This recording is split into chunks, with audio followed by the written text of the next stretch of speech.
Does the red light mean it's on? Yeah? Yeah. Pour us a few glasses of that, mate. Oh, I went about 4 fucking coffees today, man, and they've fucking proper knocked me out. What the fuck's going on? Now I'm fucking double tired. It's like, come on. All right, how are we doing in there? We good? Yeah, rolling. I'm just going to do a sync pip. Okay, lovely. So, what do you think, looking back at that time, because it's like 2.5 years, really, from being signed to playing Nebworth, what happened to that band? What happened to you in those 3 years? So it's a big question. It is a big question, and it deserves a big answer. As Oasis gears up to rock 250,000 fans, we're live from Nebworth.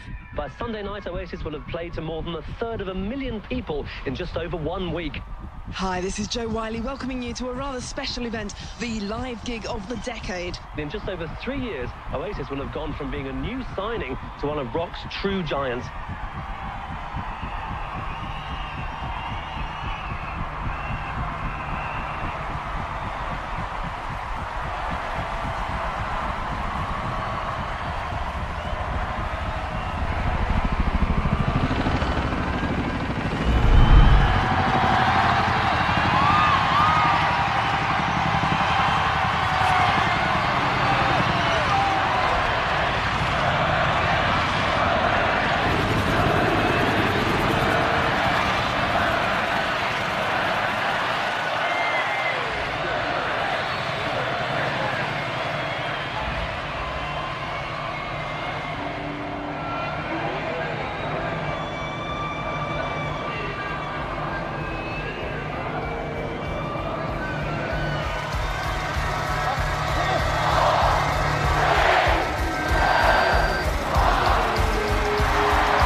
Oasis was definitely like a fucking Ferrari. Great to look at, great to drive, and it'll fucking spin out of control every now and again when you go too fast. We're just lads from a council estate. 2 brothers, head cases. Oasis's greatest strength was the relationship between me and Liam. It's also what drove the band into the ground in the end, you know what I mean?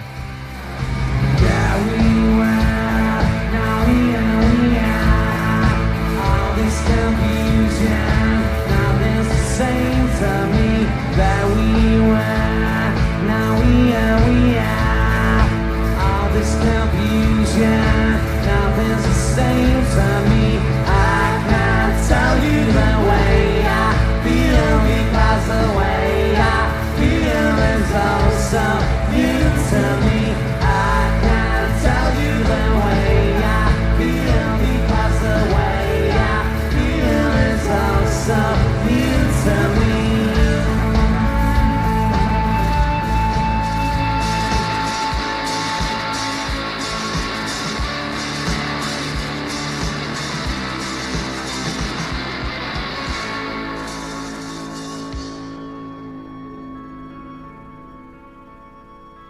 I read something in the Bible, yeah. What are them 2 guys called? Abel and fucking... Abel and Cable? Abel and Cable, yeah. Was Adam and Eve, yeah? They had 2 sons, yeah? These 2 sons had a fight one day. One fucking stabbed the other and that. Right, this is in the Bible, man. Get to fuck. That's what it's all about. That's why we'll be the best band in the world, because I fucking hate that swat. No, it's not hate. It's love. It's you hate. Not hate. I don't hate him. I love him. He doesn't hate me, I know he doesn't. He loves me. What you're saying is complete and utter fucking blasphemy. For me, music, I wasn't into it until like when I was about 16, 17 maybe. Or anyone with a guitar or in a band I thought was a bit suspect, you know what I mean? And like, I'd hurl abuse at him. used to share a room with Noel. A bit of a stoner, a bit of a loner. You know, he had a guitar, so he was copping for it, you know what I mean? Always very quiet, Noel. Always in his room with a piece of paper and a pen, and he'd be writing. Always strumming a guitar. Many's the time I went up and I knocked that guitar. I said, bloody guitar, you get on my bloody nerves. Yeah, I mean, once I discovered weed and guitars, and you got into another world, what would you want to go out for? Everything I ever wanted in life was coming out of the speakers. I don't know why me and Liam would be so different. We both had the same childhood, do you know what I mean? He was a devil, Liam. Full of it. Yeah. Sort of attention seeker. Robbing your clothes, robbing your records, robbing you this, robbing you that, robbing your money. Definitely a bit of a show-off, but not to the point where it's like fucking, you know, Bonnie Langford, you know what I mean? Or one of them little fucking brats with jazz hands. Well, Liam was, allegedly, he was the cock of the school. No one messed with him. I think one day some rival school turned up and boshed him on the head with an hammer. We were stood there having a cig. I remember all the lads coming down. This kid's pulled out this little fucking hammer and went whack on my head. Blood everywhere. Got out of fucking double maths, so that was all right. I've got a perfect alibi for that, so it's not to do with me. From that day on, I know it sounds stupid, but it was like as if something had fucking clicked, you know what I mean? I started hearing music, it started making sense, you know what I mean? So, whoever he is, thank you. Somebody hammered the music into him. He's got a fucking lot to answer for, hasn't he? All my life existed then was like going to sign on, getting me cash, cashing me dough, going into the sifters, getting a record, buying some weed, going into Greg's, going back home and fucking blasting it out and getting soaked in it. I was just obsessed with being in the band, just fucking obsessed, man. Actually, I never thought Liam was interested in music until he used to sit out there in the kitchen and say, I'm going to be famous one day, he said, and you're going to be really proud of me. I said, am I? I said, well, I hope it's before I start pushing up daisies, because we need the money now. You know, and then, of course, Bonehead started coming around, and Tony McCarroll and Gwigsy. That's when Liam formed the band. I knew Bonehead and I knew Gwigs, and they were in a band called The Rain. They'd heard I was cool and had my epiphany and all that bollocks. Someone in passing just said, you know, Liam wanted to be in a band. Liam came round to my house. His voice was just like, whoa, you know, it's like, yeah. I used to live my life in vain until today. It's been the same. I've gone away. Wasn't the Liam we all know. A bit more softer, a lot more melodic. And obviously his look. I mean, he looked like Liam's always looked, you know. He had a great haircut, great walk. I love a bit of that. He went, right, look, do you want to be in this band? I says, yeah, but we'll have to change that fucking name now because it's terrible. And there was a poster in our room with the Inspiral Carpets.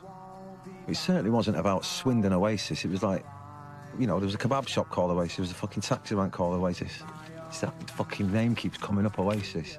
Kind of a little bit out on our own. I just thought Oasis. That was good, man. I'm not in Oasis at this point. I'm not in a band. I've no intention of being in a band. I'm just part of a road crew for Inspiral Carpets, trying not to get sacked from this job because I've fucking blagged my way into it and I'm an absolute chancer. The main thing was like getting Noel in a band. Good morning. He was the songwriter. He's a tight bastard. I'm okay. In my head, I thought he'll come off tour and he sees that we're doing it. Instead of talking about it, he'll want to join our band and he'll do the business. No. How's things? Just like the way they are. Cool and that. Easy. Easy, yeah? Amsterdam, innit? Yeah, Amsterdamish. Yeah. I'd done a couple of tours of America. I'd been to Argentina. I'd been to Japan. As far as they went, I went with them. I met Mark Cole, sat at the back of a tunnel, smoking weed and doing the monitors. And that's how I met Noel, pulling his fucking face, because this is his thing. He's the roadie for that band. And as soon as we started talking, well, we were fucking best mates straight away. There's one thing I'd remember about Noel, is that he never had a fucking dirty hand, but he loved that band. They were all terrified of him, He's just the boss all the way from the minute go I met him. I thought we were great. I mean, clearly we weren't, because we did get fired. Separately got fired by the band for being unprofessional and somewhat unapproachable by various tour managers. Lazy cunts. Yeah.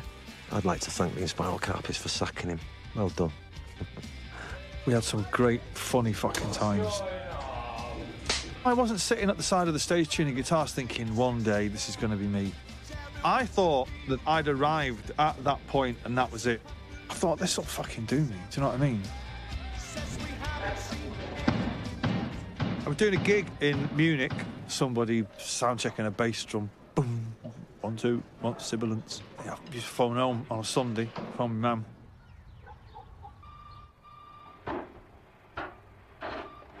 It's Noel.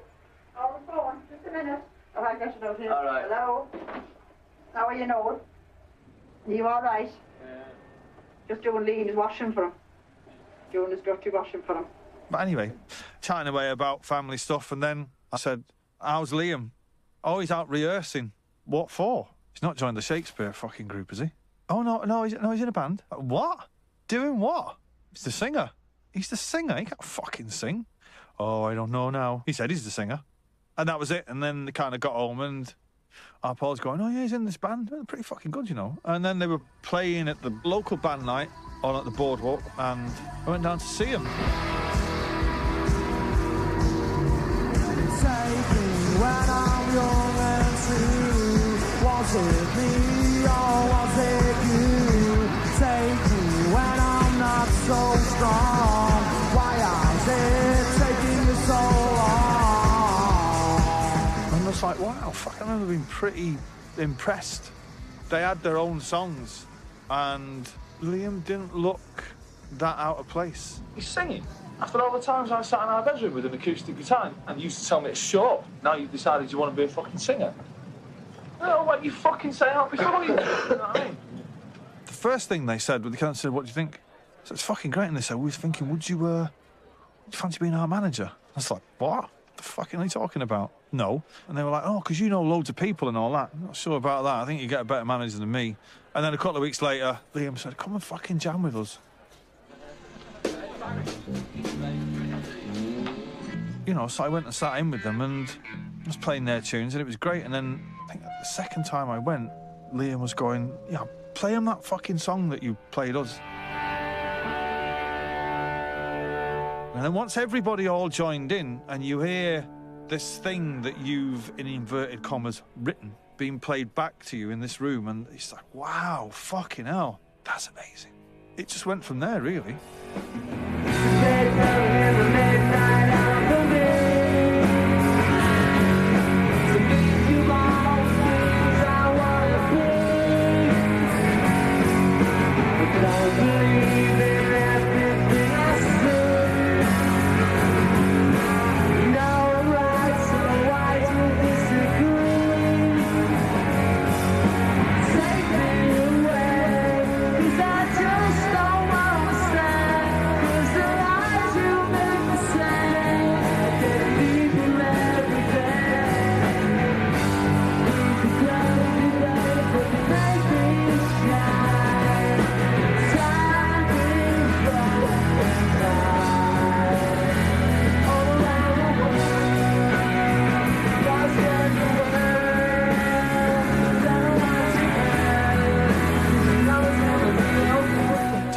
Stuff played back, and it was really a mega moment. And then it went nowhere for 2 years. So I mean, there is the myth that I kicked open the fucking rehearsal room door to the theme tune from The Good, the Bad and the Ugly and said, everybody stop what they're doing, I am here to make us all millionaires. You know, there wasn't that at all, you know what I mean? No, the truth is he got on his hands and knees and said, listen, I'll do anything, just please let me be in your band. I said, get up off your hands and knees, son, you're all right, you can do it. I think I've got a picture of it somewhere. For that 18 months, 2 years, we never gave up. If nothing else, we were dedicated. If we're going to get rid of Phil Collins and Sting, junk food music, McDonald's music, we've got to get in the charts and stamp them out. Do you know what I mean? I want the severed head of Phil Collins in my fridge by the end of this decade, and if I haven't, I'll be a failure. Yeah, I loved it. I loved it. That was our home for a bit. When everyone was in the hacienda popping pills and that, and all my mates would be knocking on the door going, what are you doing tonight? Going down to the fucking rehearsal room. The whole fucking city was like just immersed in this music that didn't make sense to me, you know what I mean? We weren't the best musicians, but we had spirit, man, and that was lacking massively at that point. I always thought that we were greater than the sum of our parts, do you know what I mean? Bonehead, he was kind of the glue that held it all together. God bless him. If anything, I'd say Bonehead was the spirit of Oasis.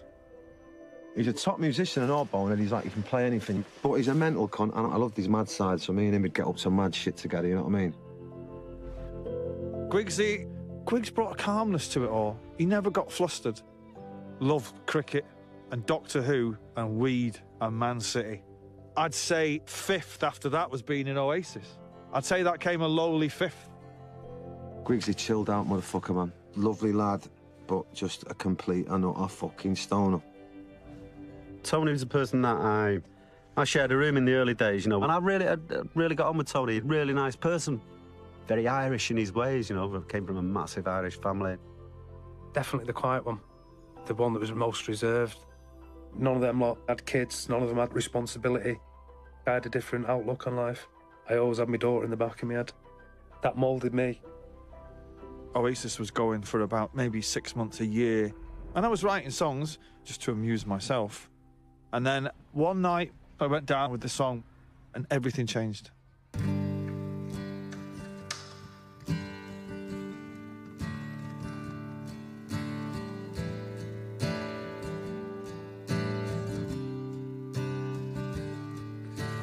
Maybe I don't really want to know how your garden grows, 'cause I just want to fly. Lately, did you ever feel the pain? The morning rain soaks you to the bone. Maybe I just wanna fly, I wanna live, I don't wanna die. Maybe I just wanna breathe, maybe I just don't believe. And maybe you're the same as me, we see things they'll never see. You and I, we're gonna live forever. And Bonehead, he was saying, you've not just fucking written that. That's no way that's your song. Well, I wouldn't believe it. For someone to come in a room and just go, I'll play one of my songs and then play You Live Forever, it's like, fuck off. You didn't write that. And he's like, why didn't I? I was like, because listen to it, you know. Like, wow, what a song. You didn't write it. Yeah, I did. No, I didn't. I knew enough about music and about songs to know that that was a great song. And then one followed another. And it's like, no, this is happening now. Even if no one else takes any notice of it, this is happening. I didn't really get involved with the music kind of thing. I was like, look, that's your thing, you do that, I'll just be cool as fuck over there. Once they were in a band, I knew they weren't going to listen to me about steady jobs. They were up and down the country, like, and I'd say, oh, well, you might be lucky tonight. And I'd say to Noel, any luck, Noel? No. Then they'd go off again somewhere else. I spend my life worrying about them.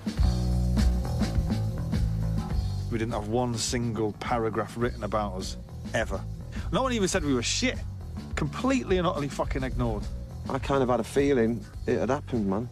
I don't know what the consequences would have been without it happening, because it was like, if it didn't happen, the world would be black, you know what I mean? We were sharing a rehearsal room with an all-girl band called Sister Lovers. Unbeknown to us, one of the girls in the band, Debbie Turner, God bless Debbie, was an ex-girlfriend of Alan McGee's. The head of the coolest record label in England. We were asking them what they were up to, and they're saying, we're going up to do this gig. I think I was probably being quite cocky, actually, in saying, oh, no, we're playing in Glasgow, which then, for an unsigned band to get a gig outside of Manchester, that was like playing Glastonbury. And we were like going, how the fuck have you got a gig? And not us. She said, why don't you come with us? Be on the bill kind of thing. And we were like, yeah, Glasgow, fuck it, let's do it. For the pure love of it. If we all put in 25 quid each, we can hire a splitter van, we get up there, kip in the van, do the gig, get back. Yay! So we hired a van out, smoking weed, all the nonsense, drinking. You know, in them days where you just go, it's fucking going to be the day today. Maybe it was the drugs or something. We get there really early, and we said we're Oasis from Manchester, we can't play tonight. And the guy said, there's no band down here. He said, yeah, it's all right with Debbie. And he's like, no fucking way. I think we said, well, if they're not playing, we're not going to play. We'll do a really short set, which wasn't hard, because I think we only had 5 songs anyway. Then Oasis were allowed to play. So we went on, we got to do 4 songs, and we didn't think anything of it. Debbie didn't even know that I was coming up to that gig being an evil, twisted fucker. I thought I would show up to put her on edge.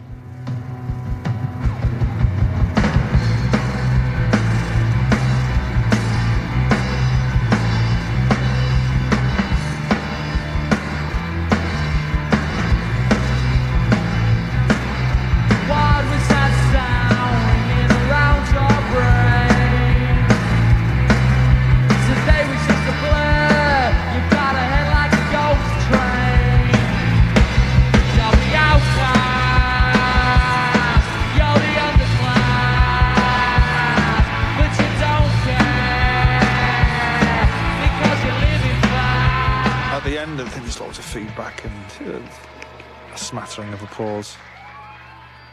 I really do believe some things are meant to fucking be. I'm standing here with my kid sister Susan. She immediately went, you should sign these. And I'm like, let's hear the second song. And it was like, I'm signing these. And third song, I'm definitely signing these. And I sort of like went up to Noel and I said, I'm Alan McGee, do you want a record deal? And I said, who with? And he went Creation Records, and I kind of recognised him. And that was it. I knew it was going to happen. Well, I knew. It's all fate, you know what I mean? I understand it, mate, now, fate. Fate's the word or something. Alan McGee was meant to be in that club tonight anyway. He was meant to be there. Totally. It's as simple as that. I don't remember anybody high-fiving in the back of the van thinking, hey, this is it. I remember going back to Manchester and getting in to where I was living at, 6 o'clock in the morning. And my then Mrs. Louise was getting ready to go to work. And I said, Creation Records have offered us a record deal. And she started crying. She knew then that, that was going to be the end of us. I remember the day he came back and told me he had the record deal. And of course I thought, oh, this is great. I never really thought it would go the way it did, though. And Liam says, all I want, Mum, he said, is to earn a bit of money, he says, and get myself some new clothes. And then it went haywire. Mum was an angel, still is. Not impressed by all this rock and roll business, and rightly so. Yeah, when I think of those times, you know what I mean? She kind of brought us up on her own, really. And 3 lads, particularly one of them being Liam, it's very tricky. I mean, she gave it all up for us, you know what I mean? They wanted to make her proud, wanted to, get her from stop doing, 3 fucking jobs, put her feet up, you know what I mean, have nice things. I hated it when I came over here first. It was a big shock, I'm telling you. To come to a big city like Manchester. Oh, I must have cried for about 6 months. It was after the New Year, I think it was 1963. Went to the Carousel and met him there. Tommy Gallagher. We got married after about 9-10 months. And that was it. He was lovely when I met him, Paul arrived 10 months after I was married. Then Noel arrived a year after that again. We were dressed identical. She used to knit our clothes. So imagine, you got no choice. You couldn't say, I don't like that, Mum. But she's just spent 4 years knitting you a jumper. Liam arrived 5.5 years after. It was great. No, that was the best time with the kids.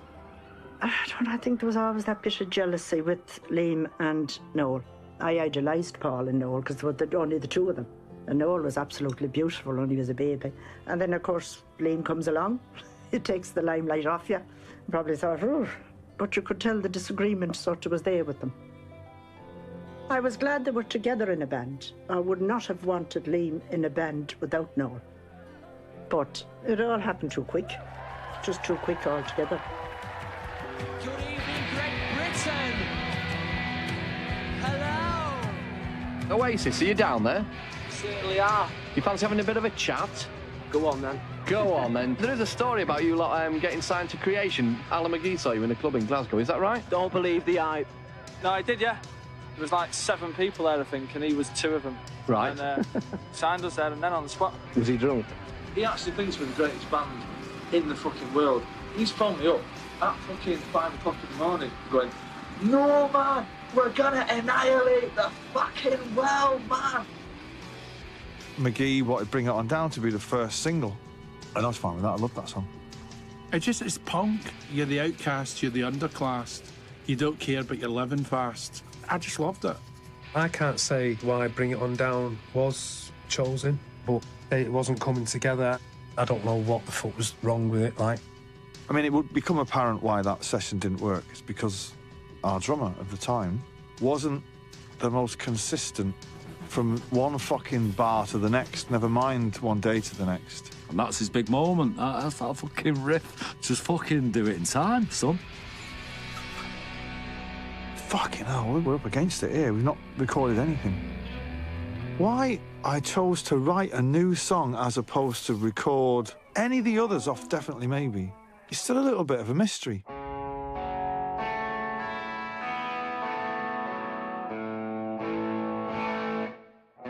Noel's got the riff, but that's all he's got. So they're just kind of knocking this little thing, which all bands do, you know, little riff. Someone had sent out for Chinese or fish and chips or something, or Chinese fish and chips. I went in the back room, and as bizarre as it sounds, wrote Supersonic in about however long it takes 6 other guys to eat a Chinese meal. And he came back in the room with us and he said, "Look, just written another song." And we nailed it and mixed it that night, rapid, because that's what we've been doing every night in the boardwalk, you know? And it sounded massive. Give it up for Oasis, making their TV debut with Supersonic. I need to be myself. I can't be no one else. I'm feeling supersonic. Give me gin and tonic. You can have it all, but how much do you want it? Make me laugh. We'd done gigs before that, and there were people coming along because they'd read about us in the press, but nobody knew any of the songs. On the day that Supersonic came out, bang, the crowd are right there. And I remember people singing the lyrics to Supersonic. You know, they're singing your words back that you nonsensically wrote down at fucking 3 o'clock in the morning. What you wanna say? But before tomorrow, this my friend said to take you home.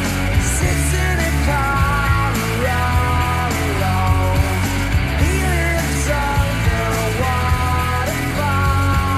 Nobody can see him. Nobody can ever hear him call. We'll play a town, we'll go off and do the next, and then come back to that one you did a few weeks before. Do it again.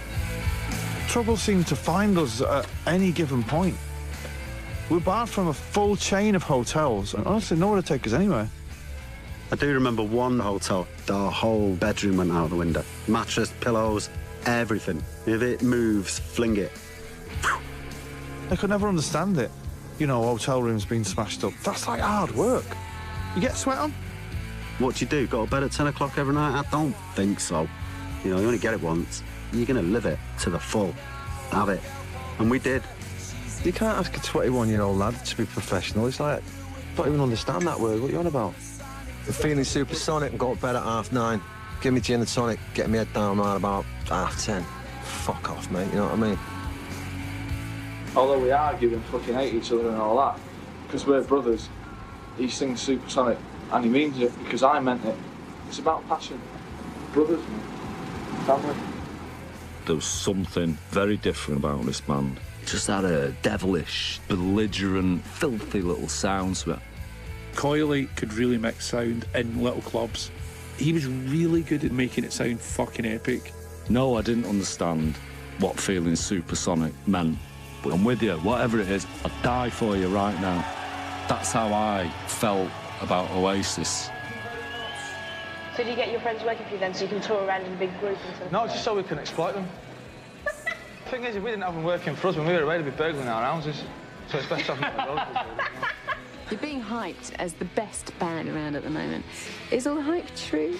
Yeah. It is. Yeah. Good. The best band about today on the planet. It's a fact.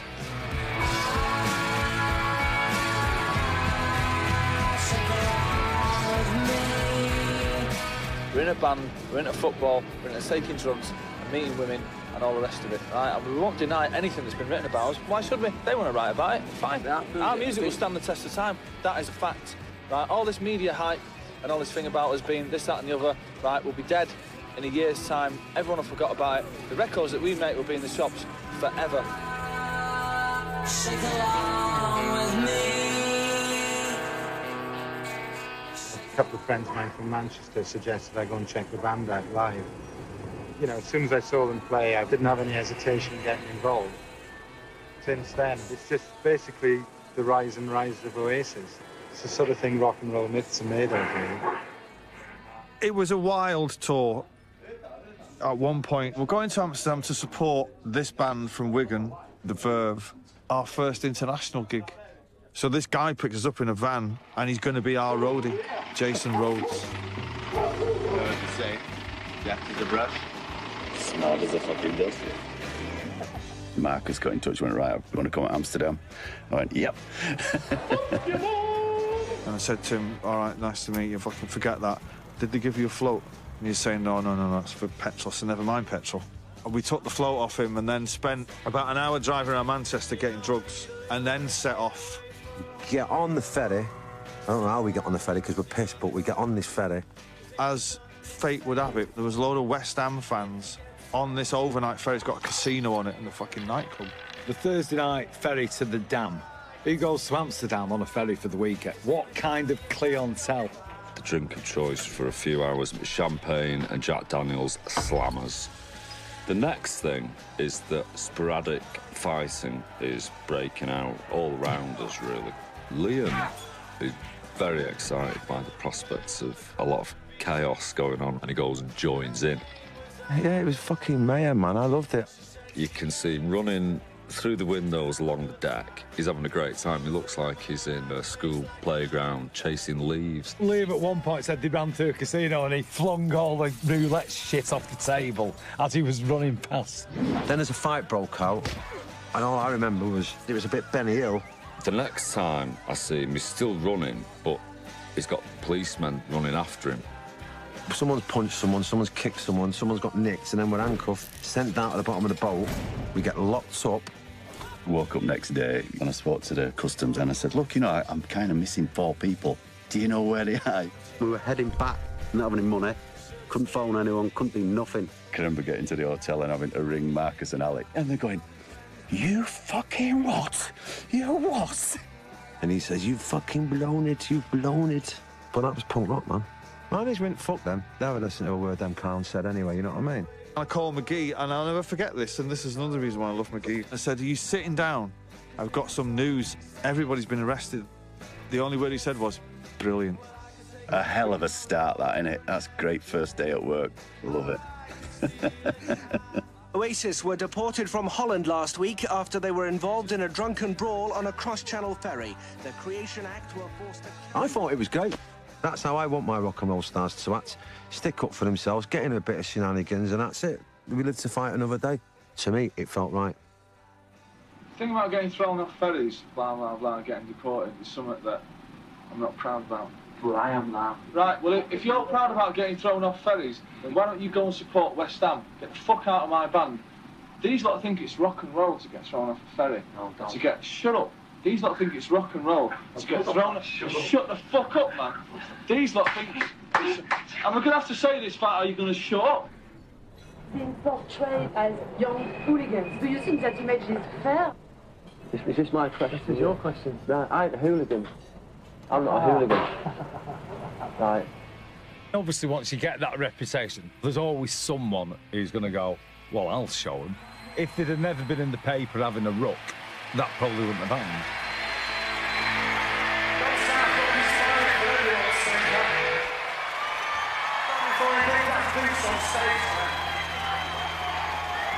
Gonna throw things, make sure they hit me.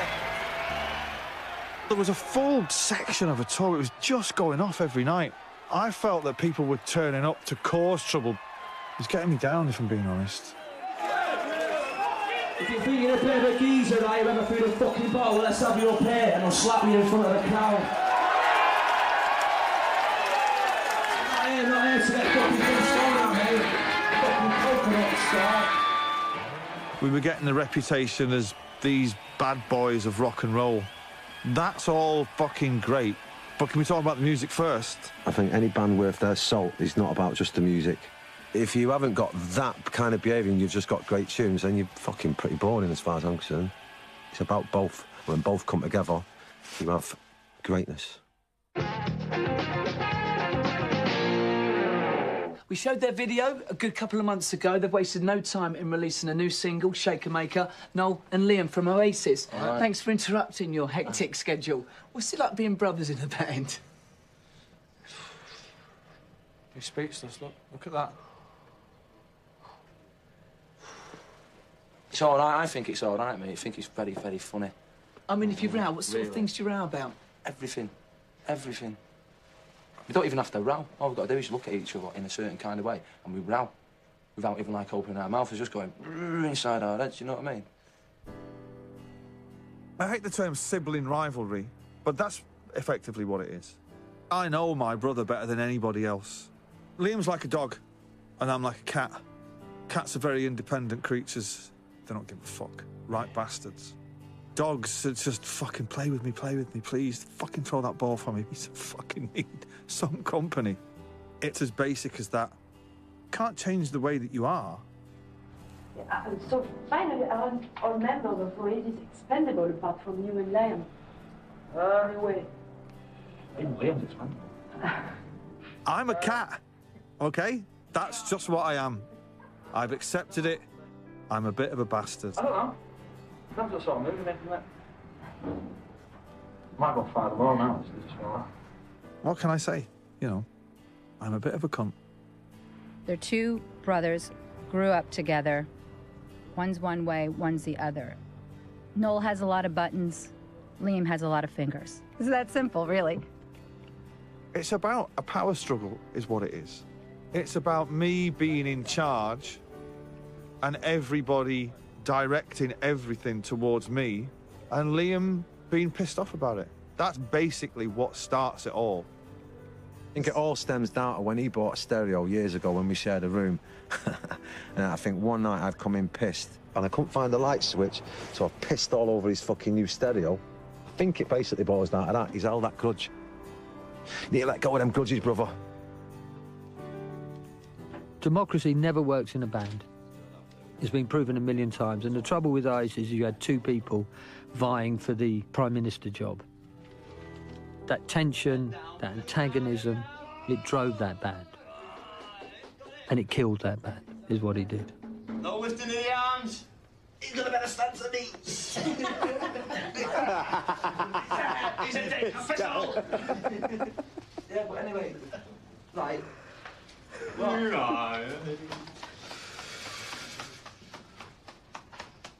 It's all about what's inside the fucking tin of beans that counts, not what the fucking wrapper is, or how much it costs, or who you buy it off, or what till you get it from, or even if it's your Spar, your Quick Save, or your fucking Sainsbury's. Man, it's about what's inside the tin of beans, man. And like, if it's right, it's right. It's gonna be beans. If this ever goes on like a video to the kids, right? I would apologise, but I'm not gonna, because he's a prick.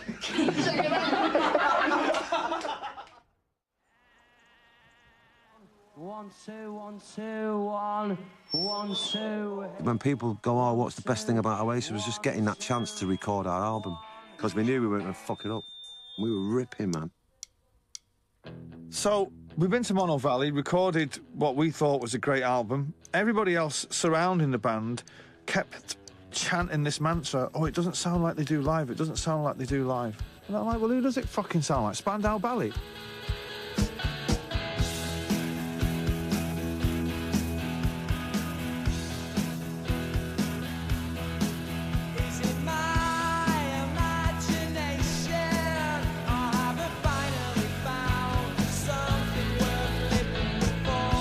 I said to Noel Gallagher, It's not good enough. I knew what Oasis should sound like because I'd seen it live, and I just knew that performances were wrong. At one point, he was so frustrated by the whole thing, he went, look, why don't we just put it out and we'll get it right in the second album? And I went, you'll never get to the second album.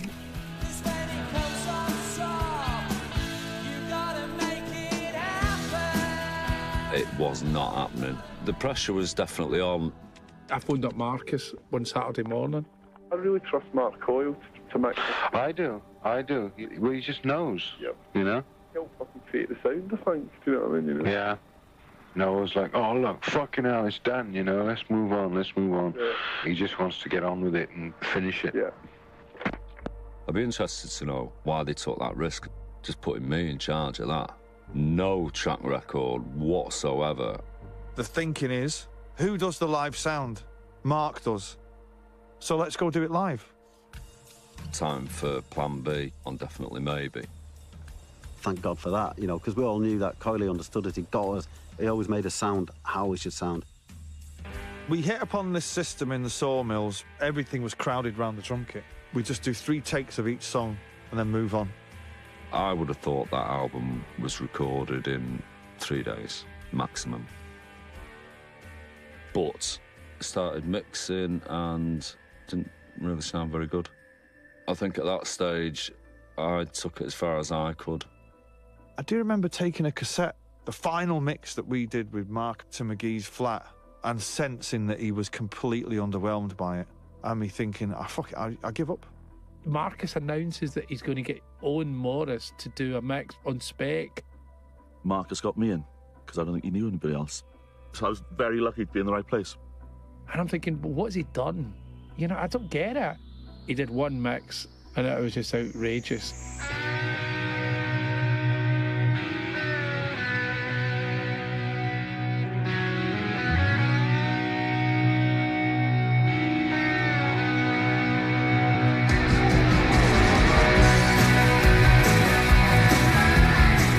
We did a session. That's where I met Liam. You know, I told him he sounded like John Lennon. He was like, you got it. And like 1 in the afternoon, Liam lead vocal, rock and roll star. And there's no easy way out. The day's moving just too fast for me. Noel was like, that sounds great, that'll do. And they let me do exactly what I wanted. And there was this new box, and you could make things twice as loud without going into digital distortion on your CD. It was in every fucking jukebox in the country, twice as loud. It's funny as fuck, man. It's just a pity that Definitely Maybe came out, and then we didn't see Alan for a couple of years. I took too many drugs. More, that's what we were all about, and eventually it was too much. Just, that's what happens, isn't it, when you play with fire, mate? Some people can last the pace, some people can't. Do you know what? I don't regret any of that shit. That's just life. We didn't know it then, but he was the last of a dying breed. He's up there with the most important people in my life, you know what I mean, that's made a fucking real difference. What can people expect from the first Oasis album? 12 songs that are about being alive and having a good time. And about being happy, about enjoying yourself. And then about being sad. You know what I mean? About knowing that you can get better. About everything, just life. We run the risk every day, right, of being the most arrogant fucking bastards in music business. We know we're the greatest band in this fucking country. Right. When Monday afternoon comes and our records are on the shelves, we've achieved what we set out to do. After Monday afternoon, we are cursed to be eternally bored. Their debut album is already being hailed as a classic of our time. A year ago, they were playing to empty venues. Last night, they embarked on their first UK sellout tour. One of the biggest British bands since the Beatles. There isn't a band like Oasis. They're trying to get the youth culture out of raves, taking drugs and stuff, and back into the gigs where they belong. And they're really good, and Liam Gallagher is just gorgeous, and I have his children. Our first single came out in England 4 months ago. It went in charts at number 32. Everyone said an indie band can't do that. Well, the album's gone out, and it's gone in straight at number 1, above Pavarotti, above Prince, even above Elvis. It's the fastest selling debut album of all time in England, and quite deservedly so. Here's rock and roll star. Gonna take my car and drive real far. Not concerned about the way we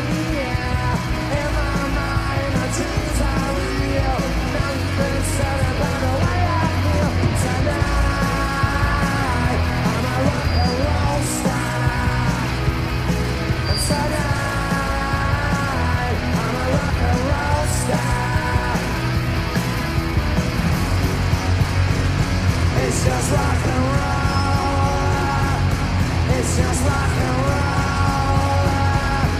It's just rock and roll. Thank you very much.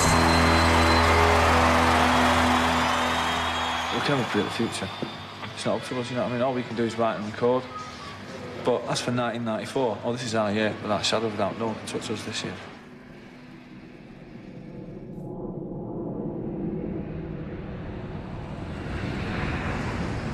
So next thing you know, we were going to Japan. What do you expect? I've never been to Japan. So you think, all right, I'm prepared, you know. Nah, nothing ever on this planet was going to prepare me. Japan. Japan. We arrived in Japan and there was fucking like 1,000 girls at the airport. People waiting for us and shouting my name, Liam, Liam, no, quick, Tony. And it was just like, fuck off. It's like, this is Japan, but they know my name. Yeah, of course they do. It got me and I loved it. I loved every last minute of it. Fucking hell. Followed us everywhere. Outside hotels, in the fucking foyer, outside your room, in your fucking room, everywhere you went. It was like mania, do you know what I mean? It was like what we'd always read about. First time in Tokyo, right? Yeah, first time in Japan, first time on a jumbo plane. It was DC. It's just mental, you know what I mean? It's mad. Last message for the Japanese viewers.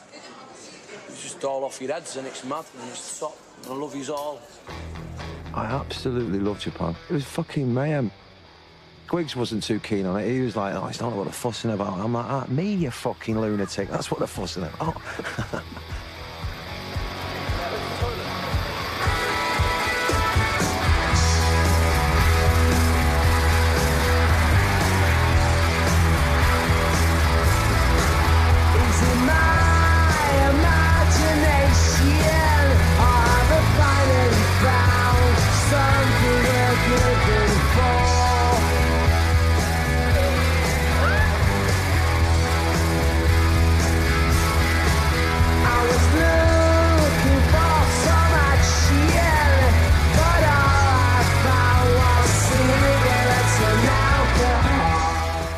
Been the one time in my life where I thought, fucking hell, wow.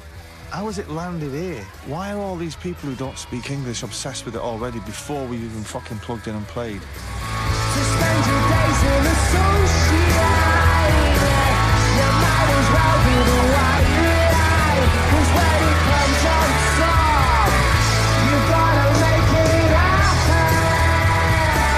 You gotta make it happen. I was writing for a Nancy Boys magazine as far as they were concerned. I knew that I was 10 years older than them. I was female, and it was all blokes. I was a mum. I just thought, right, I'm going to stay up later than you, I'm going to drink more than you, I'm going to behave more badly than you, because I wasn't going to get the story otherwise. The first night in Japan, we'd all been out, and it'd been about 3 o'clock in the morning. My head had just hit the pillow and the phone rang. He was calling me. Picked up the phone and it was Liam. Get down here now. So I walked down the corridor back into a room and Liam said to me, and honestly, it was like he was shimmering. He just said to me, do you believe in God? Do you think there's a God? And I sort of looked at him and I said, how did we get onto this one? He said, because I don't believe there's a God. Because if there was a God, all that wouldn't have happened. And I said, what wouldn't have happened? I didn't know what he was on about. There was all this pent-up, simmering rage. I was definitely angry with life and that, I guess, you know what I mean? You know, shit with me dad and just life in general. I was an angry young man. Singing them songs sort of released all my shit onto other people, but in a good way, you know what I mean? And my dad used to knock my mum about. There was many times when, like, it got like that. He never touched me. I don't know why he didn't. And, you know, sometimes you'd want the crack instead of having to witness it. He used to kill Noel. Noel was the one that got it the most. I remember Noel once saying, if you don't get out of here, Mum, and leave him, he says, I'm going to kill him. And I thought, oh, Jesus, you can't be doing time for the likes of him. Yeah, my dad used to beat living daylights out of me. I've never felt compelled to either talk about it or write about it. I know that I think it's no one else's business. You can't let that kind of thing affect you in any way, because then you're carrying that weight all the way through life. He always thought you'd never leave him because you'd nowhere to go to. You'll never leave me. I said, won't I? Try it. One night, we got the courage to get out, and I left him a knife and a fork and a spoon, and I think I left him too much. Well, he never once come after us. Wasn't there. It was a sense of, see you later, we're free. It definitely affected them, because they got very bitter. I wouldn't say I was scarred, but everybody's childhood makes them what they are. You can't think about it too deeply because it would fucking drive you mad. I think it benefited me in the way that it made me withdraw into my own world, and from that came the learning to play the guitar.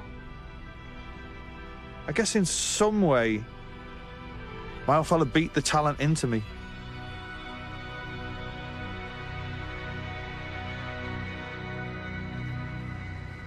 On Live 105, OASIS. Supersonic, yeah.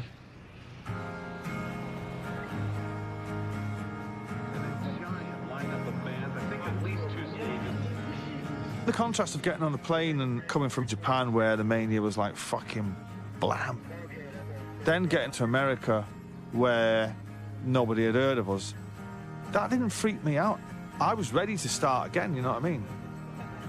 But I also knew that you won't get anywhere on attitude in the States. You've got to be able to play. I went over there with definitely a fucking chip on my shoulder, but a good chip, you know what I mean? It was like, look, we're going to fucking have yous, and if you like us, great. If you don't, give a shit. The American customs been asked a question to fucking blow Liam's mind, you know what I mean? All right, what we got here then? He's a singer. What's the purpose of your visit? You what? What fucking visit? I'm not visiting, mate. I'm fucking rock star. I'm here to steal your soul. Okay, you can follow me now, sir. You're coming this way.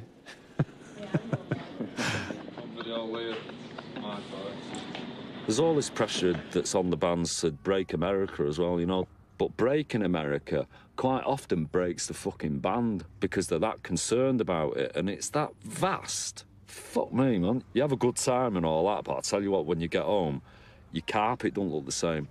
And we've got the two Gallagher brothers from the band Oasis. You're playing at the Whiskey tonight. Is it sold out?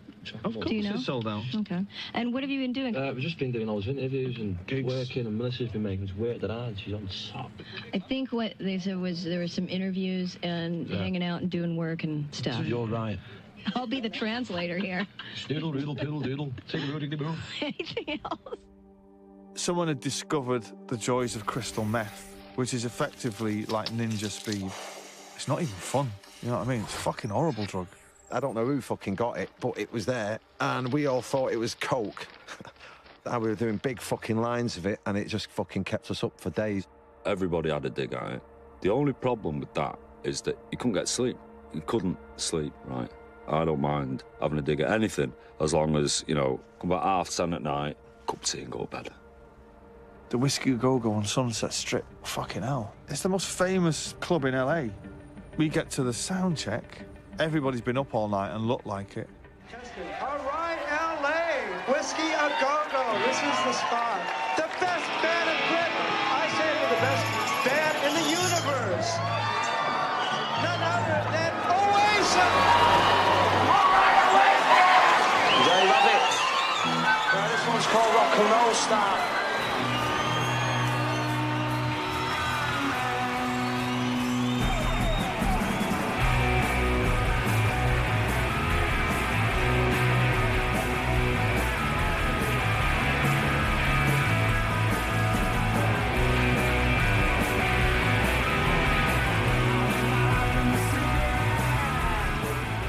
Everyone was appalling. Every member of the crew, every member of the fucking band, because of crystal meth. Phil Smith, our roadie, was responsible for putting the set lists out. For some reason, my set list was different to everybody else's.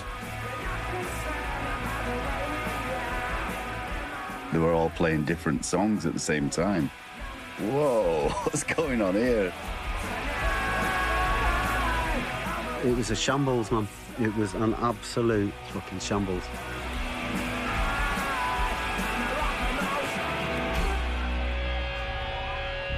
Do it again for you, you know. And the whole thing just fell apart. I'd never seen it with this band before. Right, rock and roll start again. I think there were a lot of tension on stage, a lot of gesturing between Noel and Liam. Well, more from Liam to Noel. And then, yeah, the tambourine came flying. I think he said something, and then I fucking launched the tambourine at him or something. Not like the Bruce Lee throwing star or a fucking lightsaber. It was a tambourine that when it hit me on the shoulder went out of time, I might add. It's lucky I didn't fucking launch a monitor at him or something, or a fucking drummer. I could see Liam was going behind one of the amps throughout the gig, man, and he was just snorting lines of crystal meth on stage. That's gonna go tits up, innit? That's all feeling Supersonic in Los Angeles. Or you all just faking it. It was a bit of a catastrophe. Yeah, I was in a fury. I left a little bit of me on that stage that night. After that night, it was more me and them as opposed to us. I remember going back to the hotel and saying to Maggie, our tour manager, I think I took the float off her. Noel was quite upset about it. He said, can you give me money? And I said to him, well, what do you want? And he goes, well, enough money to go back home. So I just gave him like $700. That's all I had, I said, you know? He said, can I have my passport? So I gave him a passport. I remember ringing up Marcus saying, he's going to leave. He's like, no, it'll be fine, He's going to sleep it off. It'll be fine, it'll be fine. I was like, I don't think so. I don't know what I was thinking. Maybe I thought it was the end. I really don't know. He takes the money and runs. I remember some fucking sopping out coming through the door saying, like, how can we go on like brothers? It was like, fuck, right off. So that got rolled up, and then another line of crystal meth went up the old fucking tubular bells. So I woke up in the morning and I found a note underneath my door. And I opened it up and I knew it. He said, I'm leaving. Bollocks. He's gone missing. Nobody knows where he is. There's a songwriter gone. Shit. I think it's really over, isn't it? I came up with this idea. I got his bill, and then I traced all the last numbers he rang. And then I noticed there was one number, 415. I thought, San Francisco. We've just been to San Francisco. And I knew that he had some little fling over there. Mark, he's like, I'm going to ring the number. So he gets her on the phone. He says, we're not saying anything, but obviously, legally, he's a missing person, And I'm going to have to get the police involved. And the minute he hung up the phone, I said, he's there. Let me see if I can get my story straight here. I met this girl at an Oasis gig. I must have phoned her and said, it's fucked up here. But I got on a plane and flew off to San Francisco. I don't know what the fuck I thought I was doing. I was just going to, disappear, It was quite a traumatic time, but Talk Tonight was written about those few days. And out of that came that great song. So it was meant to be. It was meant to be. Sleeping on a plane, you can't complain. You took your last chance once again. I landed, stranded, hardly even knew your name. I wanna talk tonight until the morning light about how you saved my life. Let me see how we are. I kind of sat in this girl's flat, probably doing too many fucking drugs and being a bit fucking mad. Unbeknown to me, they'd found out this is where we think he is. If I close my eyes now, I can't even picture the girl. I can't remember her name. It's a bit of a blur. You meet them people in America, you don't meet them anywhere else in the world. They take you under their wing. They're spiritual people is what they are. She was one of them. She was saying, what, you're going to leave? And what are you going to do? And I guess at that point, I'm thinking, oh, well, actually, that's a fucking good point. What am I going to do? I can't sing. I wasn't a singer then. I'm no front man. I just needed a bit of time out, I guess. I may have been trying to teach somebody a lesson and failed miserably. I think we'd heard about a couple of days that, yes, he's coming back. It means the band's staying together rather than going home and signing on the dole. And obviously by the time he's about to turn up, everyone's fucking shitting it, you know, because he can put on a stern face. You know, he can unsettle you. And the new era started when he walked back into that hotel. And everything was different after that. And we all had to be different. Because if you're not with him, you're going home. I'd written these new songs and someone had booked a recording session. Like, this was Oasis's fucking cure for everything. Let's go in the studio. Talk Tonight. That's one moody fucking song, that. It shows that little delicate side to him that you just don't really see. He doesn't show these emotions, no. He never did. Apart from when you stick him behind the glass with a microphone and then he can let this emotion loose that he's got. But suddenly you can see Noel. You kind of see almost a little boy or something, you know? Something very, very innocent and very pure. They're my favourite moments. It's like door opens and a bit of light comes in. And then the door's shut again, you know, and he's calling you a twat.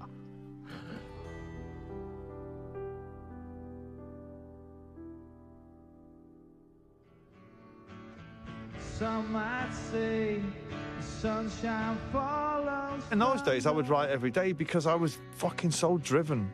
I recognised that I was in a moment and everything that I wrote felt great. There's a strange melancholy, to some might say, considering I knew it was going to be #1 before he even sat and wrote it. I fucking knew it. What is going on in this room now? Can walk next door to Boys Own, yeah? Go in there and be like, hey, fuck. Oh, Jesus Christ, this fucking, we've got to get this fucking flick together now because, like, it's not in time. And, like, if it's not in time, this fucking mean you going, like, hey, you go in there to him and he's like, well, hey, oh, hey, you know, but you come in this room and it's like, you know, it's the funny farm. And that's what it's all about. It's like, do what you friggin' want. If you want to go like that, do it because it don't mean nothing. If you want to go, do that. If you want to go, hey, fuck, man. Like, hey, fuck, like, you do that. But if you want to just do this, what I'm doing here now, just do it, right? Because it's like, right. This is an advert for not taking drugs. Oh, this is an advert, this is an advert. It's not getting into chemical abuse big time. Hey, people who know that I have not been a fucking, I've never been an abuser. I've never been an abuser, I've been a user. I've never been an abuser, man. And they know, if they do drugs, do it with the air, man. Yeah, the air, man. Music, and that is it, and I'm ranting now. You know what I mean? It's right. That's it. And their brand new song, it's the best song around. It is Some Might Say.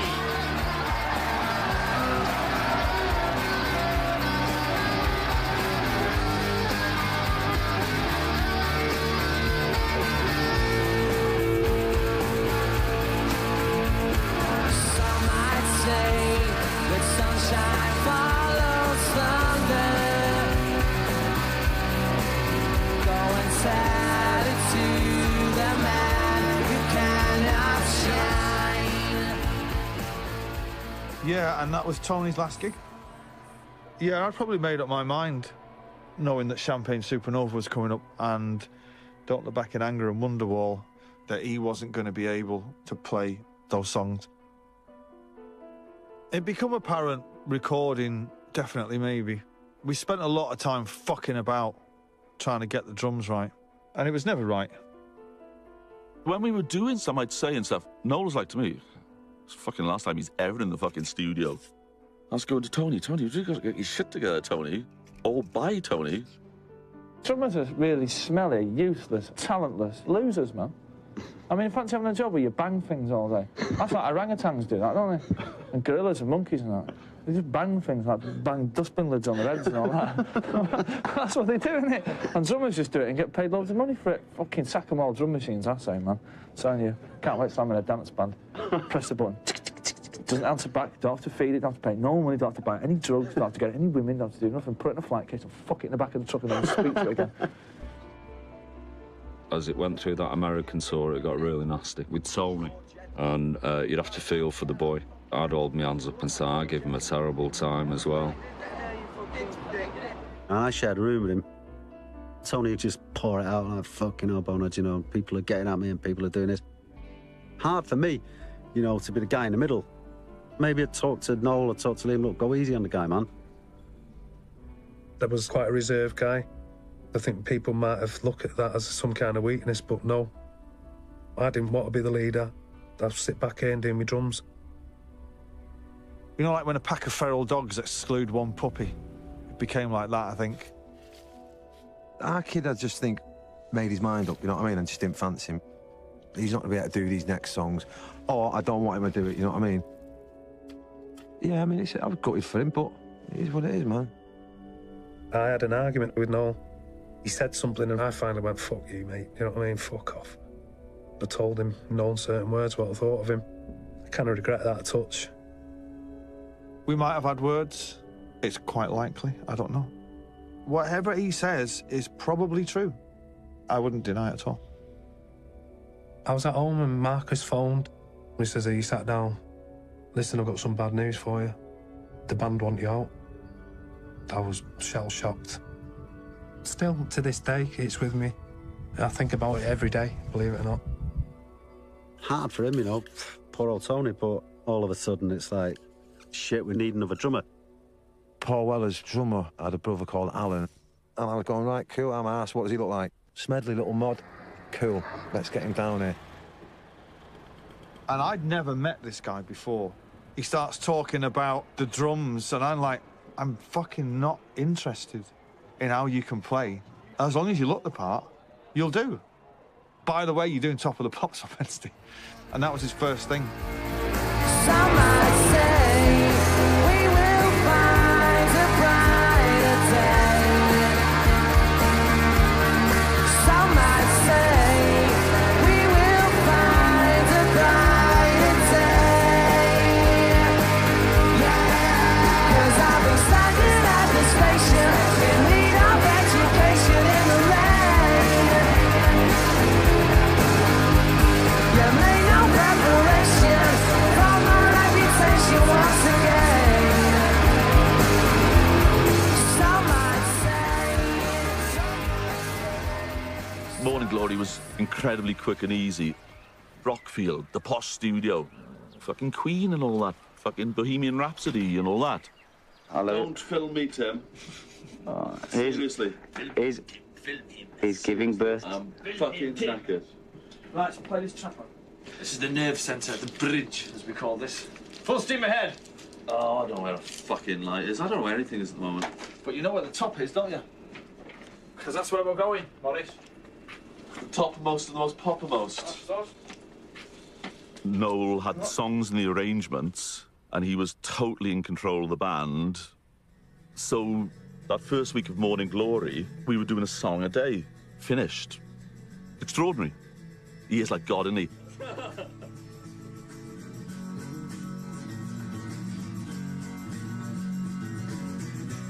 I knew the songs were a lot more richer than Definitely Maybe. I knew they were, like, definitely gone up a notch.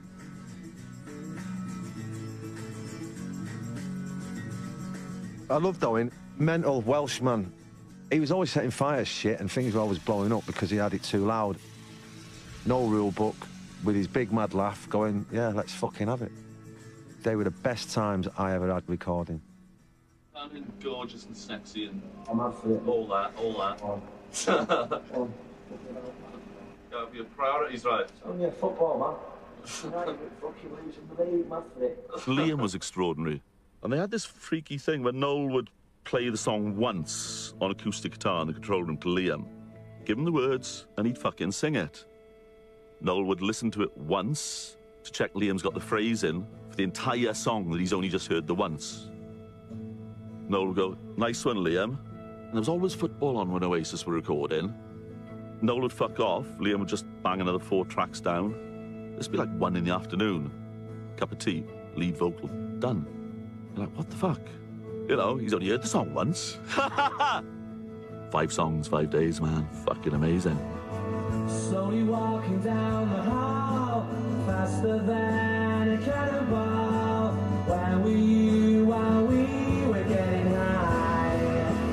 Someday you will find me caught beneath the landslide in a champagne supernova in the sky. Someday you will find me caught beneath the landslide in a champagne supernova, a champagne supernova. 'Cause people believe that they're gonna get away for the summer.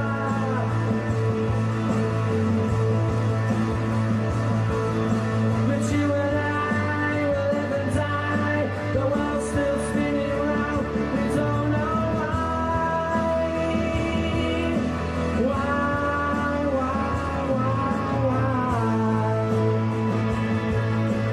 Do the last one, yeah? No, we don't need that last one. All right. Yeah. You better get off the footer. Just soaking the boats here.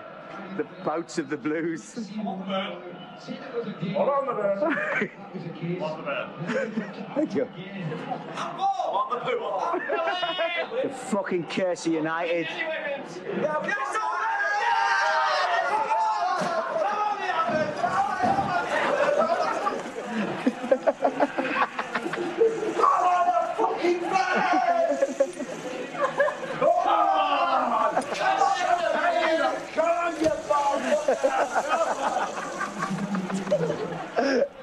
Out the fucking bird! Come on, Davies!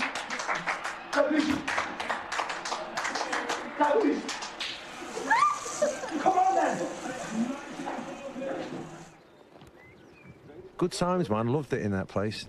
But it's not fucking prison, is it? You know what I mean? If I'm not needed today, I'm hardly going to sit and fucking watch you play guitar, you know what I mean? Like, I'm fucking going to the pub. But it did cause arguments. Nearly. That's that then, man. So it'd be always like that. Right, he's doing his guitars, he'll be in there all fucking day, won't he, Slash? We could go to the fucking pub. And he'd come out and he'd be like, all right, guys, what does anyone think? Where's everyone? Where's everyone gone? Yeah, I was a sucker for the pub, man. You go in there one day and you meet the local fucking drug dealer. Yeah, I probably did bring a few people back one night. Probably a bad move, because Noel's still working at the studio. No, I shouldn't have brought them back, but I thought we were a rock and roll band, you know what I mean? I thought anything goes in Oasis, you know what I mean? Obviously, other people had rules, you know what I mean? I fuck the rules, man. Sing a sad song in a lonely place. Try to put a wedding for me. As I recall, Liam was going pretty fucking mad. Somebody let a fire extinguisher off in the farmhouse. I think maybe one of my guitars got damaged and I blamed him. He just exploded into a big fucking bunch of chaos like you'd never seen, man. I ended up having a proper fight with Liam. I mean, it might have been the biggest fight we ever had. I remember smashing his head in with a cricket bat. Yeah. The whole studio got smashed to pieces. There's like loads of little bits in the corner going... Everything just got fucking blitzed. I'm not generally an obnoxious, belligerent dude, but somebody must have got on my tits, you know what I mean? Probably me not giving a fuck, and him trying to write fucking Bohemian Rhapsody. And me sort of just going, bollocks, let's have it. I do remember jumping out of a window, driving off with Whitey. Liam appeared out of nowhere and threw a dustbin at the car. And we'd only known Alan about 2 weeks. And he was saying, can't be over, I've only just joined. We were like, no, this is going to happen all the time. And he was going, fucking hell, mate, what kind of fucking band is this? You'll fucking join the Trogs.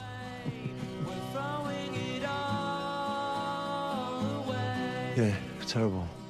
It happened, man, but there's no need for the cricket fucking bat round the head. You know what I mean? Every time there was ever a scene in Oasis, when we'd all get back together, it was like nothing had ever happened. We had a tour booked, and we were rehearsing in Brixton Academy. It was all fine. Me and Griggs got a taxi home. The next day, Griggs just doesn't show up. Marcus arrives and says, Griggs wants to leave the band. What's happened to Griggs? He's had a bit of a fucking breakdown. That's when you kick yourself. You know, we were that blinkered that you couldn't stop and notice that your mate wasn't feeling right. Any kind of chaos going on around you would shut down, do you know what I mean? Bass players are like that. Griggs is a gentle soul, you know what I mean? He wasn't like me and Noel or like Bonehead. You know, we were fucking pretty mental. He was suffering from nervous exhaustion. As rock stars always are. My nerves are exhausted. Or my exhaustion is fucking getting me nervous. I don't know. I've never had it myself. It's a funny thing. Maybe smoked too much weed, maybe just needed a breather, you know what I mean? We weren't the kind of band that was like, oh, poor Griggs or poor Liam. It was like, fuck that cunt. We've got shit to do, man. We went for Scott McLeod from a little band that we'd played with in the past called the Yayas. What a great job he got, didn't he? Do you fancy being a bass player in Oasis? Fucking yes. I don't know how long it was before we got on the plane to go to the States, but even that was chaos. This is Scott, by the way. We were on the way to New York to do David Letterman. Maggie, our tour manager, God bless that woman, we put her through absolute fucking hell. She came in kind of half laughing, going, you'll never guess what's just happened. Scott's just told me he wants to, like, quit. And I remember going to the back lounge and saying to him, mate, what? And he said these words, I'm just missing me bird. You know, there's people that are cut out for it and there's people that ain't. He might have just gone, you know what? This is not for me. It's either that or his bird must have been fit as fuck, you know what I mean? I always take things like that. I would always laugh my way through it and think, even, you know, as you're driving into America to do David Letterman and the bass player that's standing in for the bass player who's got nervous exhaustion is saying, I can't handle it anymore. We're laughing going, we must be the biggest bunch of cunts in the world because our mate is fucking sat at home watching the cricket. He don't want to be in a band with us. This fucking clown here, who's on the dole in England, he don't want to be in a... I mean, are we like the biggest three cunts in the world? It didn't deter us. We got to New York, Bonehead got up, you're playing bass, and we do it as a four-piece. Our next guests are the most popular rock and roll band in Britain today. Can you guys prove it? Seriously, how would we know? Are you really? Okay, I'll take your word for it. All right, okay, I believe you. I'm going to believe you this time, but if there's trouble later with the equipment missing... Yeah, all right, yeah, just relax. You need a little time to wake up. You need a little time to wake up, wake up. Need a little time to wake up. You need a little time to rest your mind. You know you said sorry, yes, so your mind is well. What's the story about it?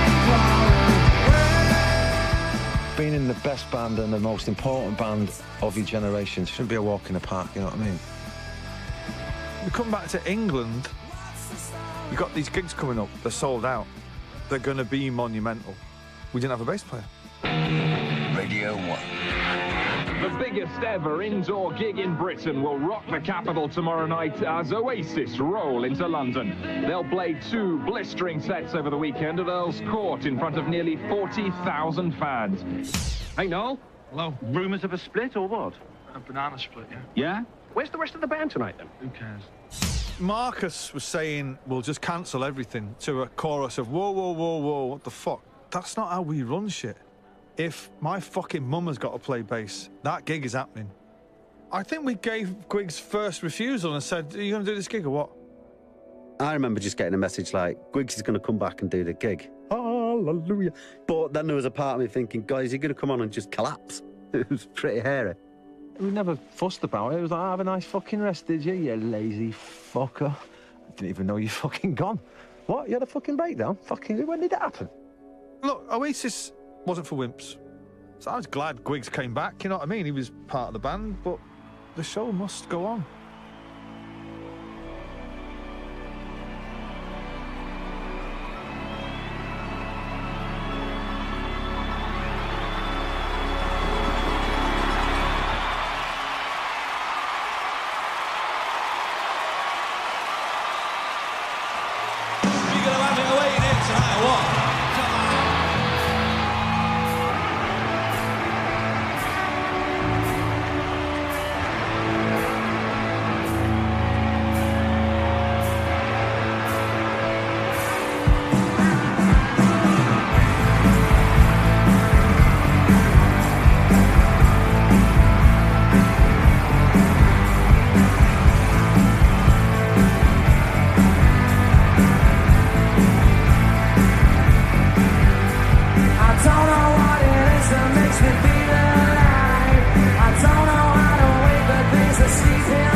days when you were in the zone, you know what I mean?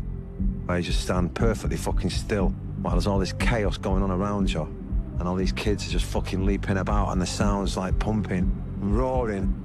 I'd just be stood completely fucking still like a boxer, just thinking, this is the best feeling in the world. Pure control. Not feeling the need to join the madness. Just absolute fucking still.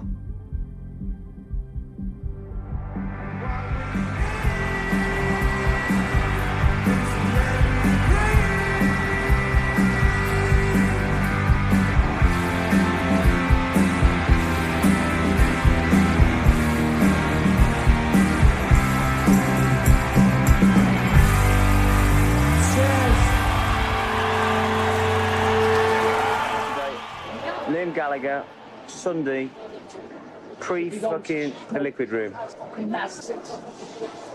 One word. Say what up, kid? Sausages, what? Looking old, you these days. Who's your dick? As soon as I'm fucking on my fault, sure. Liam was always cooler than me, I think.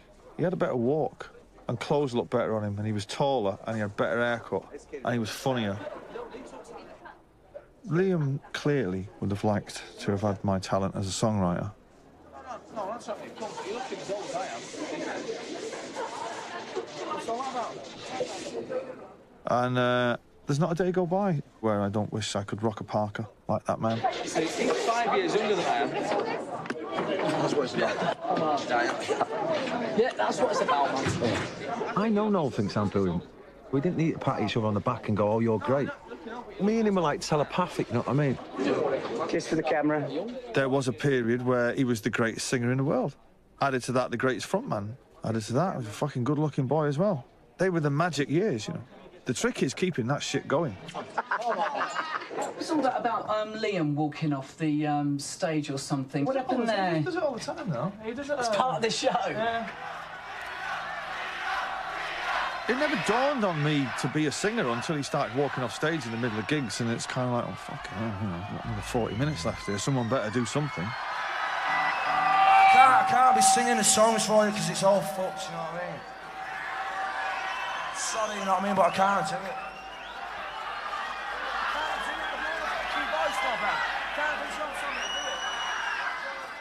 I had problems, man, with my throat, just probably caning it too much. Fucking screaming and shit. I don't know.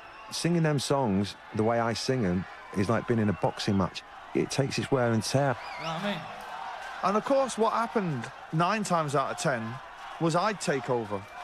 But the more you'd finish the gigs, the more it enabled him to do it. And then he would just do it at the drop of the hat. Just give us a minute, right? 1 minute. I'm going to have to sing for you, right? So there we go. Never, ever could not be arsed getting on that stage. I fucking take massive offence to that. That's one of the reasons why I had to start doing vocals, you know what I mean? And then I thought, oh, hang on a minute, this is all right.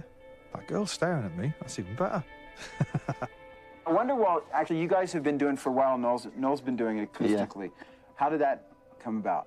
How did he decide? He just decided he wanted to do acoustic songs, which is cool. But now when we get back to England, we're going to spread it out. We're going to do them as a band. You're still having a good time? Yeah, I'm rocking, yeah. When I'm allowed to do the job, I think's good, yeah, I'm happy. But when I'm not allowed to do the job, I'm not happy. He's a great fucking songwriter and always will be, but singing's my gig. If you're going to start singing the fucking songs as well as writing them, what am I doing, making the fucking tea? All the coming off and I'm doing this tune. I was walking on stage like a fucking yo-yo, you know what I mean, half the time. Here he comes, here he goes, here he comes. Leave it out, you're taking the piss, mate. So therefore there will be a bit of frustration and the wheels might come off tonight. I've left once. For a long period? A couple of weeks. Yeah. Shouldn't have come back. The biggest mistake I ever made was coming back.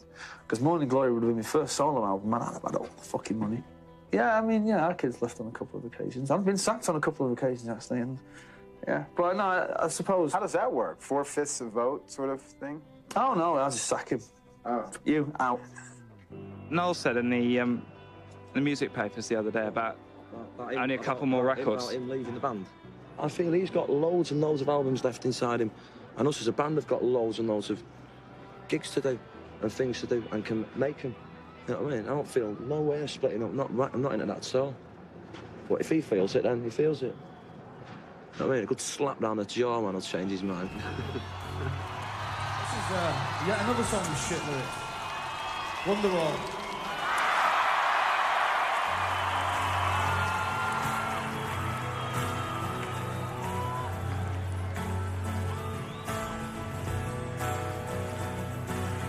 Today was gonna be the day they were gonna throw it back to you. By now you should have somehow realized what you got to do. I don't believe that anybody feels the way I do about you now. Morning Glory took on a life of its own after Wonderwall, and then Don't Look Back in Anger came consecutively as singles. Then it just blew up all over the world. There are many things that I would like to say to you, but I don't know how. I don't know how.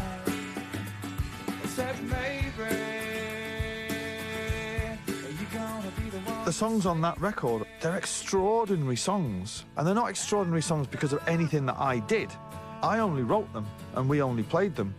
It's the millions of people since who fucking sing them back to you to this day that have made them extraordinary.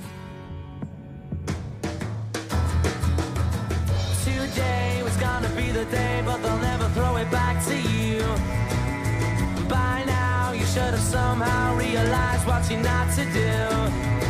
I don't believe that anybody feels the way I do about you now. There's nothing better than singing them songs, man, to the people, fucking blast their souls, and them just going fucking apeshit. And all the lights that light the way are blinding. There are many things that I'd like to say to you, but I don't know how. I don't know how. Because maybe you're gonna be the one that saves me. And after all,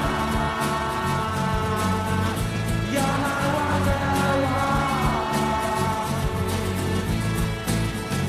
I said maybe you're gonna be the one that saves me. You're gonna be the one that saves me. You're gonna be the one that saves me.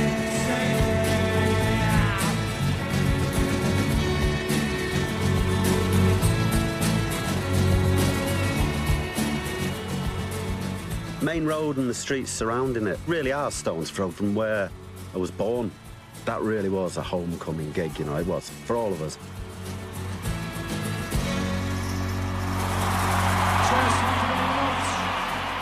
I'm a Man City supporter and I've been all my life. To be offered to play a gig like that, it was unbelievable. We still felt like a cult band, selling out 2 nights at a stadium.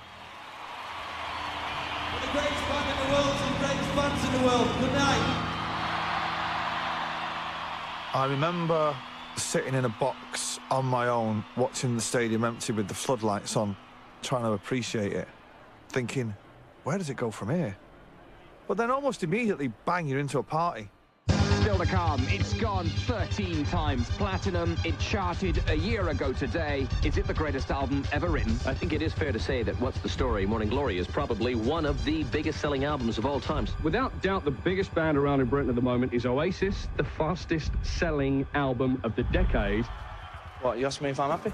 Listen, I've got £87 million in the bank. I've got a Rolls Royce. I've got 3 stalkers. I'm about to go on the board at Manchester City.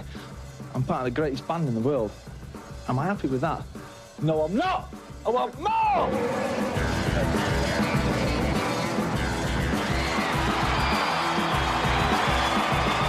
We've got the Oasis brothers here. What did you think about it tonight? Boring. I thought we should have won more. Really? Yeah, should have been voted the best rap artist. I thought he should have been voted best band because he's got 7 personalities. Oasis. Oasis. Oasis, wonderful. What does a Brit Award mean? Fuck all. In the grand scheme of things, all that shit was irrelevant. Has-beens shouldn't present fucking awards to gonna-bees. One of the heads of the Brits said, "This will ruin your career." You fucking bell end. If anyone's going to ruin my career, it's going to be me, not you. Which of your 3 awards is most important to you? The one voted for by the fans means a lot. Anything that's voted for by fans is special. Anything that's voted for by idiots, corporate pigs, means nothing to us. You know, because really, the music, fuck all that. Writing songs is difficult. Talking shit is easy.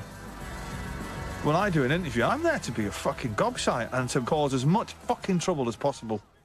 As soon as people realise that the majority of the people in this country take drugs, then, I mean, the better off we'll all be. Everybody does it. You do it, you do it, you do it, you do it, you do it, you do it, and you do it.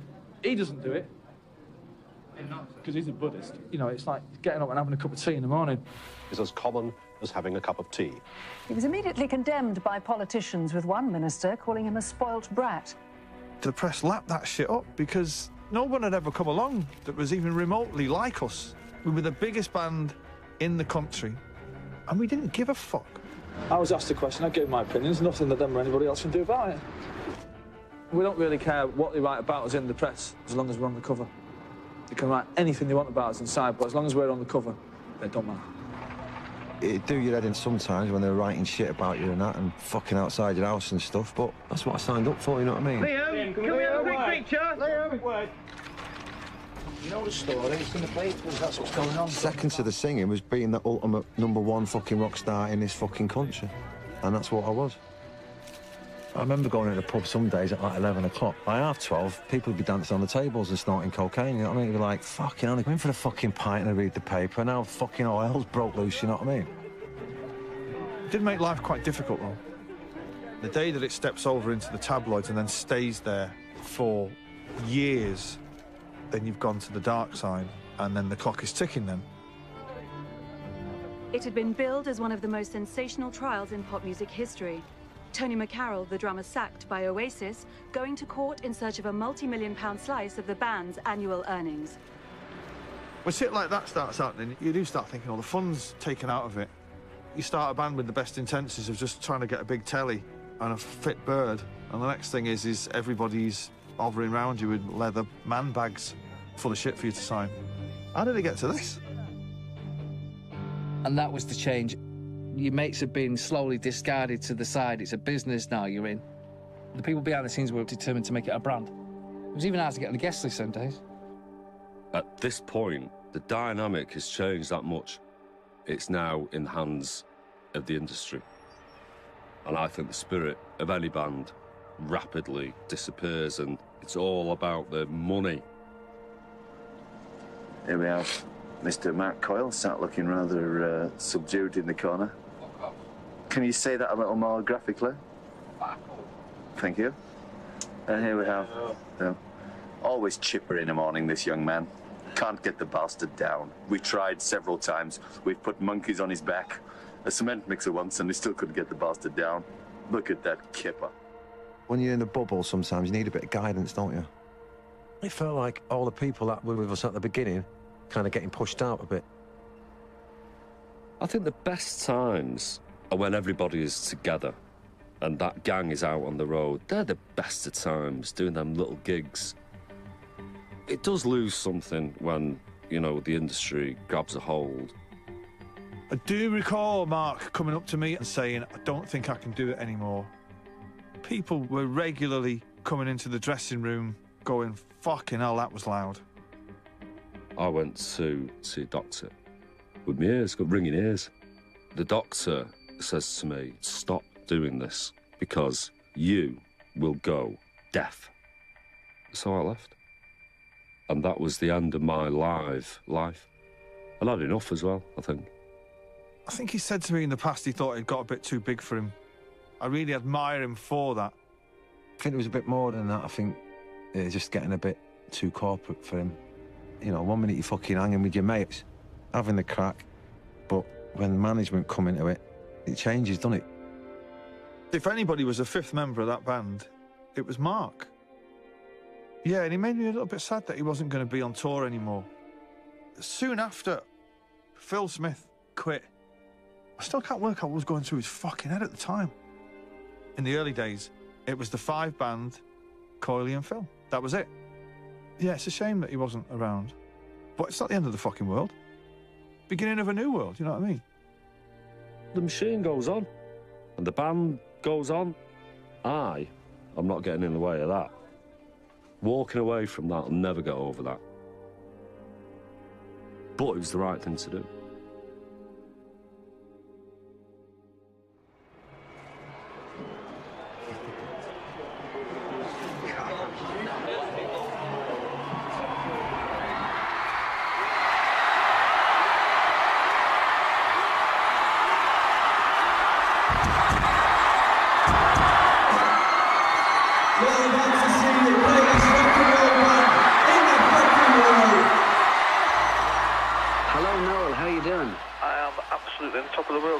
The Irish side of you, then, is it important to you? Absolutely. I'm actually building a house in Ireland at the moment with my mum. And how's she getting on? She's actually got the tabloids in the front garden all the time. She's very good at standing on the doorstep with the brush. Will you come out, will you? Come out! You can listen to their albums, but when you go to a gig and there's thousands and thousands of people, that's when it brings it home to you. That's really when I feel most proudest, really. Slip inside the eye of your mind, but don't you know you might find a better place to play? You said that you've never been, but all the things that you've seen are gonna fade away. Gonna start a revolution from my bed. Said the brains I had went to my head. Step outside, summertime to move. Stand up beside the fireplace. Take that look from off your face. 'Cause you ain't never gonna burn my heart out. So Sally can wait. She knows it's too late as we're walking on by.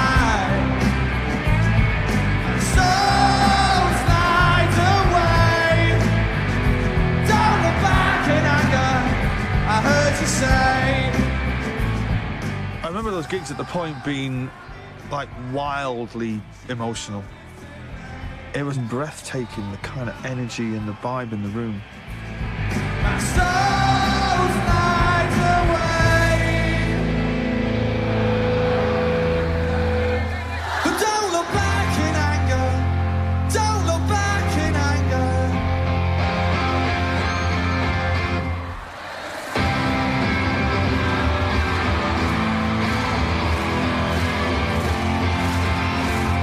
It's not today.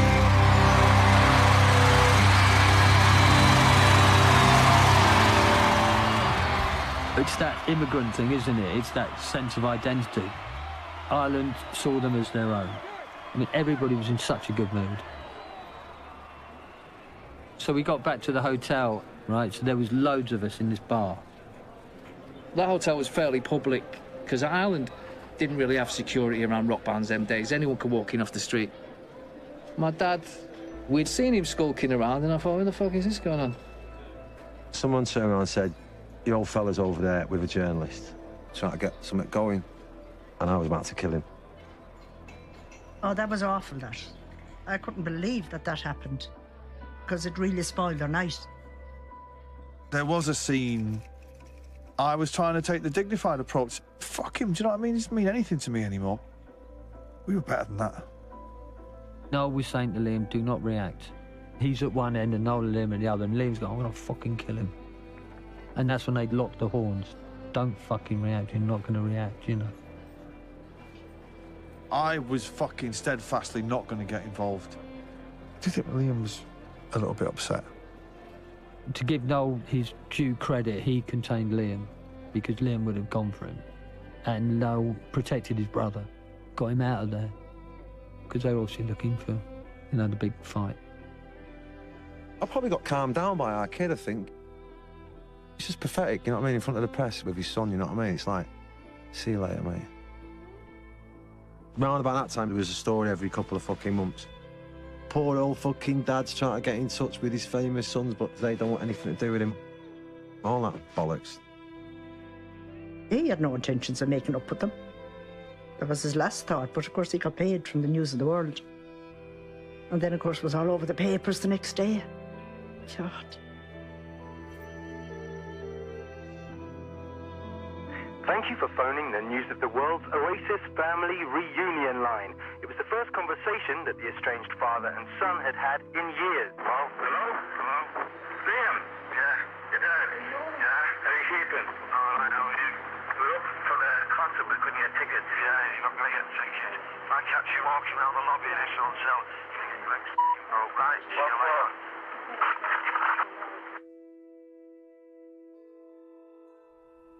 He's always said it was me and the three kids that ruined his life. But I would just like him to know that it wasn't us that ruined his life. He ruined his own life. You know, it's kind of long since over whatever was going on with my old fella. All I care about is the music, you know. In the end, none of this will matter. When it's all said and done, what will remain is the songs.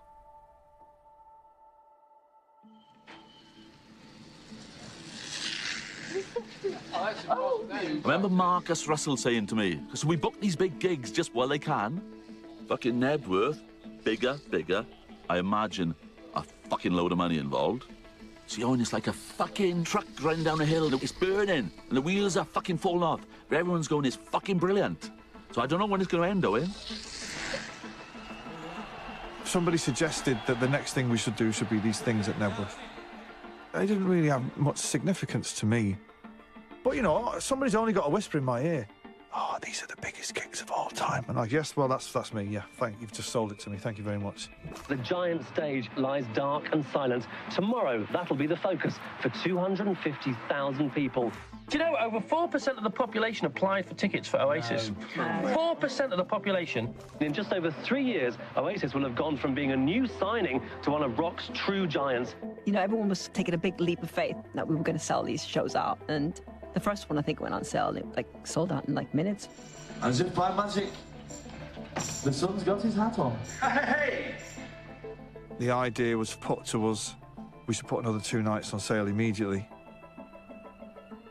And I think for the first time ever, we kind of backed away. Don't know, maybe we got the sense that it had become too big. And you find out afterwards that we could have done 7 nights. Can't believe that we only done 2 nights. Whose fucking great idea was that? We should still be there playing right now. And finally, it's been called the Rock Concert of the Decade.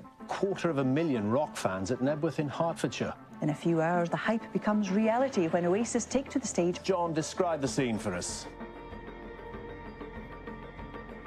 I do often think, what was it all about? When we got to Nebworth, we'd only just become rock stars. And I said to Coyley and Phil, you're getting on that helicopter because they were our 2 oldest mates. Really, you should be there to see it with us. This thing that we're all part of. It did feel like the end of something as opposed to the beginning of something. I had a sense of that, even at Nebworth, do you know what I mean? That it was never going to happen again. That it happened in such a short space of time. 2.5 years from signing off to walking out on that stage is just magic. You had a band who had the tunes. They were grafters who came from nothing and wanted it all. We were the last. We were the greatest. Nothing anybody does can be as big as Oasis.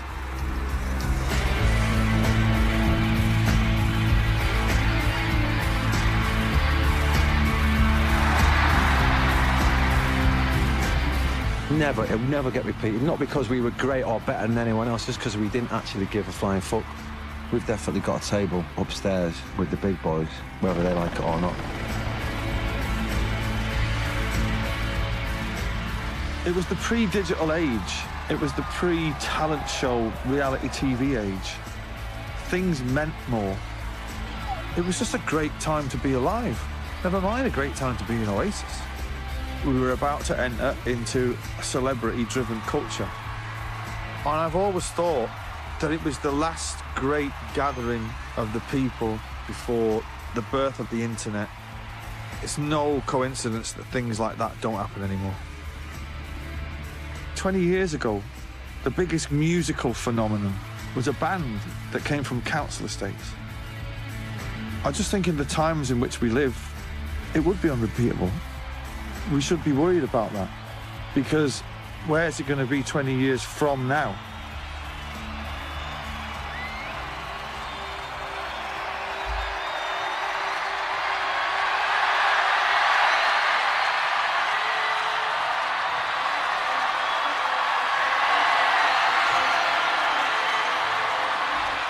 I just wanted it all fucking there and then, you know what I mean? I just wanted it all to happen in one big fuck-off explosion of madness. I loved every minute of it. It meant the be-all and end-all, man. Life or death. And I wouldn't change anything. I'd do it all again in a fucking heartbeat.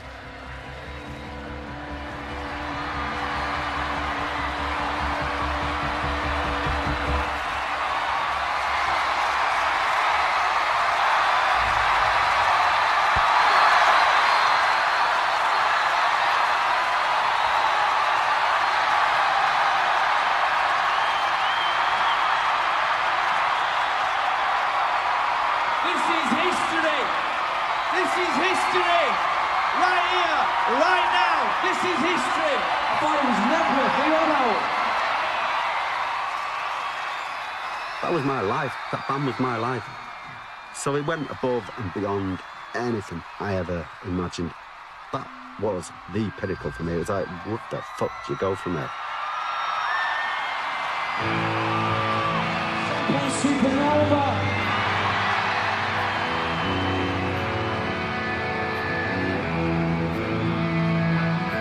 How many special people change? How many lives to live is strange? Where were you while we were getting high? Slowly walking down the hall, faster than a cannonball.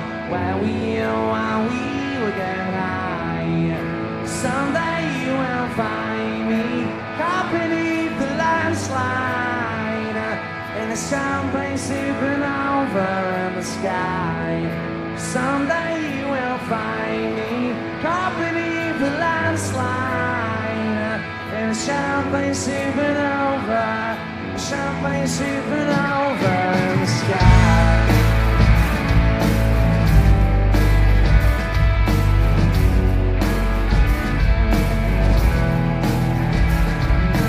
Wake up at dawn and ask her why. Dream a dream, she never dies. Wipe that tear away now from your eye. Slowly walking down the hall, faster than a cannonball. Where were you while we were getting high? Someday you will find me caught beneath the landslide in a champagne supernova in the sky. Someday you will find me caught beneath the landslide in a champagne supernova, a champagne supernova. 'Cause people believe that they're gonna get away from the summer. But you and I will live and die, the world's still spinning around, we don't know why.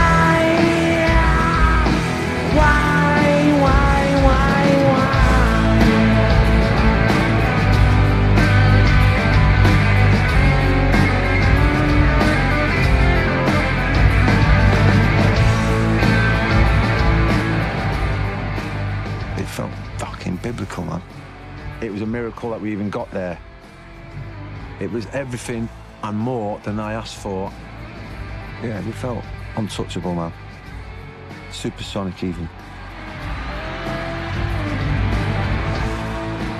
People make the mistake of thinking that the people on the stage here are defining something. What if no one turns up? We can all sit here and suck each other's ball bags about 2.6 million people applying for tickets, but you know what's great about that? Is the 2.6 million people, not anything that we did. And the people were with us.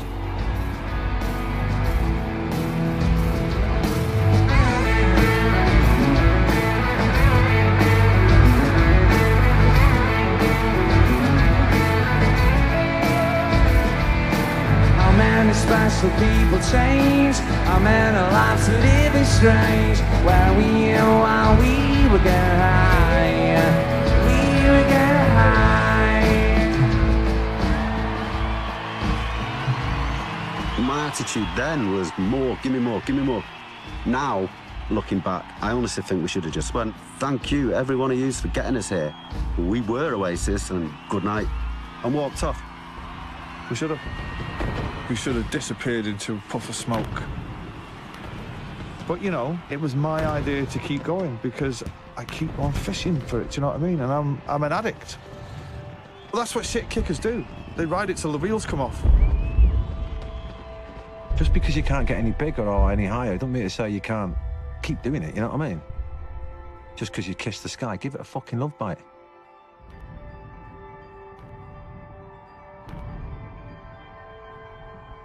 When you're on stage, who are you playing to?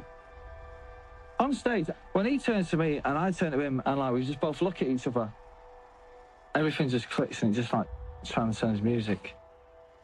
And there's only me and him that will ever get this. And that's what it's about for us. Sometimes I do look back and I think, well, I wish it had gone a different way, but it hasn't. It's caused a lot of problems with them too. But that's their life, so you have to just let them get on with it.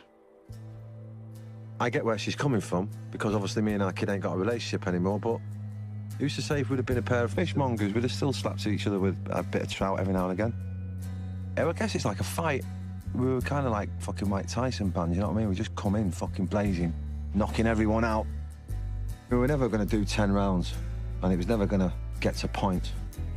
At the end of the day, I weigh it up and I go, right, do the good times outweigh the bad times? Fucking 100%. I'm happy with that. You couldn't say that anybody that was ever in Oasis, me included, was the best in the world at anything. But when it all came together, we made people feel something that was indefinable. We're still the same band that was playing in the boardwalk. We virtually are wearing the same clothes. All that's happened is it's caught fire and all these people have got on board. But people will never, ever, ever forget the way that you made them feel. There's a chemistry between the band and the audience. There's something magnetic drawing the two to each other. The love and the vibe and the passion and the rage and the joy that are coming from the crowd. If anything, that's what Oasis was. And then dance if you wanna dance. Please, brother, take a chance. You know they're gonna go. Which